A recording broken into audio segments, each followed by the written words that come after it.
મહત્વના સમાચાર પર નજર કરીશું. વાત શેર બજારની સતત ઘટાડા પછી આજે ભારતીય શેર બજારમાં તેજી આવી છે. સેન્સેક્સમાં 900 પોઈન્ટથી વધારેનો ઉછાળો આવ્યો.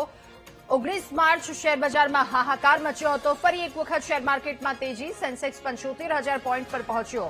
નિફ્ટીમાં 250 પોઈન્ટથી વધારેનો ઉછાળો નોંધાયો છે, તો નિફ્ટી 23,000 પોઈન્ટ પર પહોંચી છે. ત્યારે ભારતીય શેર બજારમાં ફરી એકવાર તેજી આવી છે.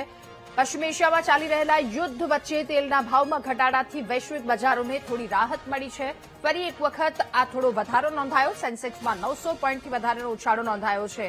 ત્યારે સેન્સેક્સ 1,000 પોઈન્ટ વધી 75,000 પર કારોબાર કરી રહ્યો છે. નિફ્ટીમાં પણ વધારો થયો છે.